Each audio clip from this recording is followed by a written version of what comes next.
to talk about? Hey, Track City. I love my city. I love my city.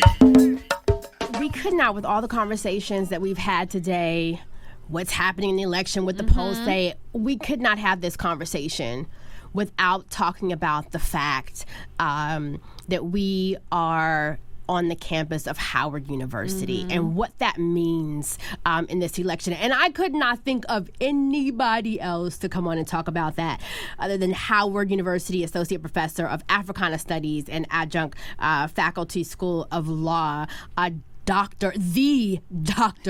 Greg Carr.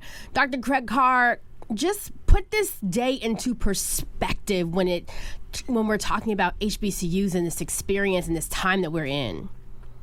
Oh, yeah. And thank you, Ebony, and thank you, Sunni, and thank you, WHUR. Kamala Harris chose Howard.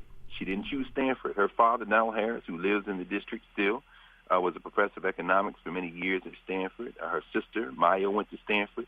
But Kamala Harris chose an HBCU, and that makes all the difference in the world. She came to Howard in the 80s. This was when you still had a group of professors who were there, some of whom were there when I came to work at Howard 24 years ago, who were part of the Black University movement in the 1960s and 70s. She sat at the feet of some of the most brilliant folks in the country. Ron Walters, who was a major architect of Jesse Jackson's campaigns in the 1980s, Ransford Palmer in economics. These are the kind of folk that helped shape her worldview, and I think it has made all the difference. Dr. Carr, I wish we could talk to you forever because you just, honestly, to me, one of the brilliant minds that we have. Can you just really show us the importance of HBCUs, just period? We have seen the Supreme Court strike down affirmative action. We're seeing the effect that it will also have on HBCUs.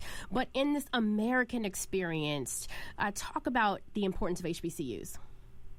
Well, we know in this society that, and in global societies, education makes all the difference. Kamala Harris's mother, Shamala Gopalan, came from India to come to the West Coast to try to learn how to cure breast cancer. Her father, Donald Harris, came from Jamaica to study economics in the West Coast to try to change the economics of his country in the post-colonial era, Jamaica. They met in a radical study group on the West Coast, and that was very important. And I'm only bringing that up as a preface to your questions, Ebony, to say that they wouldn't have had to meet at a radical study group off the campus of Berkeley and others if they come to an HBCU, because the whole HBCU is dedicated to the liberation of not only African people, but contributing to the liberation of global humanity. And that has been the case since our foundings in the 19th century.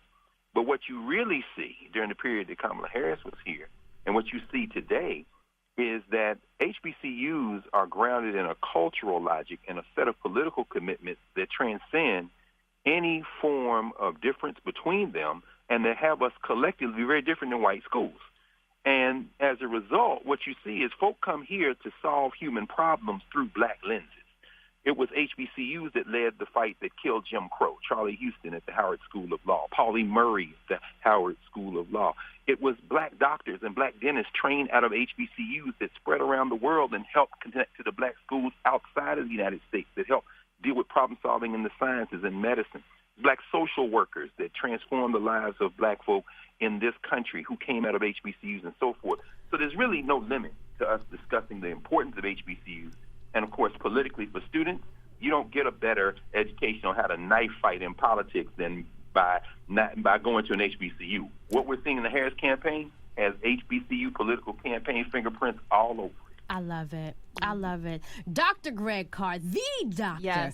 Greg Carr. Thank you so much, sir, for talking with us today. Yes. Thanks, y'all. Everybody vote. Yes, make sure everybody get out there and vote as we are getting ready for tonight, of course, right here on the campus of Howard University, the Harris and Walz election watch party. It's going to be a historic night, and I just want to let everybody, if you don't have a ticket to get in, don't come over here because the roads are closed. You can't get through. You can't. Shut it down. Yeah, so thank you so much for being on with us. We appreciate you. Thanks. Thank you all. Bye-bye. What to talk about? Hey.